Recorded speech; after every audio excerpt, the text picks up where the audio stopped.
All right, let's talk more Texans now. We're joined by our Texans insider for ClickToHouston.com, a friend of the show, Aaron Wilson. Good to see you, man. Good to see you, too. Looking sharp after a busy little rookie camp there at the NRG Stadium. Very limited access from the media side to really get a look at these guys, but they look good stretching, as Ari said the other day. Right. You don't want to make any real concrete judgments, but I thought that they looked fit and athletic, and I like the personality of a couple of players we got to talk to, Juice Scruggs, Will Anderson Jr., and they have the right attitude. You know, you got to really soak it up, gain some knowledge. Don't make any bold pronouncements about whether you're going to start. But I got a pretty good feeling those are two rookie starters that we met this weekend. It was funny on Friday. We were all out there, and every step that C.J. Stroud took from one field to another, just the whole media heard. Just take the writers, the TV cameras, CJ, yeah, absolutely. But get used to it. That's what it's going to be like as we get to know this guy. Yeah, I mean, he's making this team so much more exciting because last year, when you go out to rookie camp, yes, you have the number 3 overall pick, but he's a cornerback. And he's really, really quiet. And it's just a different level of excitement when you have a quarterback with some personality versus a quiet cornerback. And I think having C.J. Stroud, not just here in Houston, as you saw, there's a whole lot of media out there, more than typically. I saw faces I normally don't see out there. Exactly. In fact, and I think nationally, too, that's going to give a little bit more attention to the Texans. I know they don't have a primetime game, but I think from the fantasy sports community, from just casual fans, having a rookie quarterback makes you sort of care more when you're not in the city. All right, they're back at it, OTAs early next week. I think it's going to be our next media availability out at NRG Stadium. All right, let's get into the big story. Really, we were talking rookie camp was fine, but the schedules came out on Thursday, and we're going to run through some of these guys and take our time with it because we're going to weigh in on. Hey, as of now, I know it's only May 14th, but we can talk about wins and losses, right? Why not? It's never too early to do that. They open at Baltimore, guys, on a Sunday, noon kickoff against Lamar Jackson and the Ravens. That place is going to be rocking. I got to like the Ravens' chances on this one. Yeah, and that's not a bold prediction. I'm not jumping out there with anything, but Lamar Jackson, Odell Beckham Jr., a good defense that includes Roquan Smith. At Texans, what are they, 9.5 dogs right now?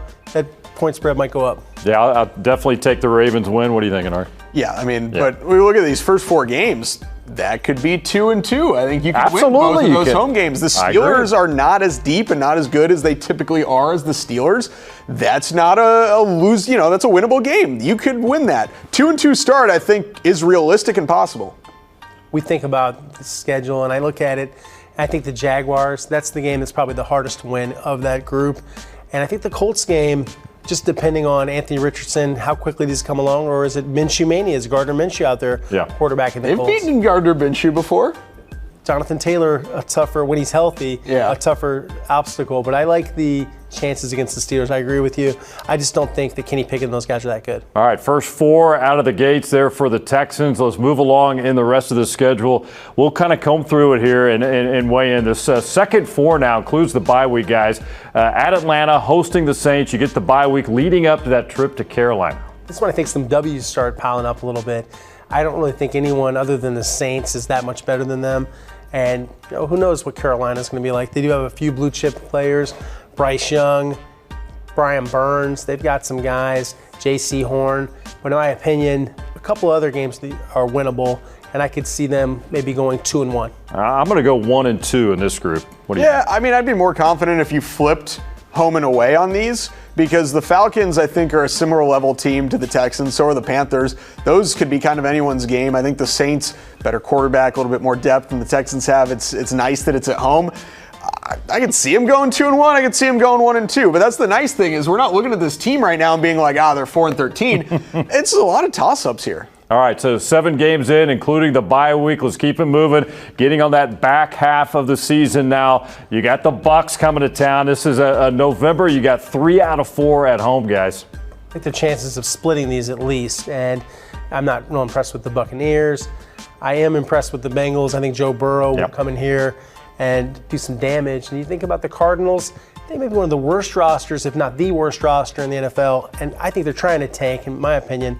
And then you think about the Jaguars, just a team that's a little bit better than them right now. And they have a much better quarterback situation. I'm going to go 3-1 during this stretch. The 3 home games, they're going to lose at Cincinnati. I love how you're optimistic. We were doing this the other day, and you're saying I'm a little crazy for going 9 wins. Well, it kind of sunk in a little bit. Yeah, you're piling up 3-1, 2-1. Yeah, it's kind of get there. I'm still in the 6-7 win total. Yeah, I could see 3-1 here. You could win all 3 of those home games. I mean, the Bucs don't have a whole lot. They're kind of on the huge decline. No Tom Brady anymore. The Cardinals are the only team that have worse Super Bowl odds than the Texans. You're not going to beat the Bengals in Cincinnati. And then the Jaguars could be a toss-up game at home.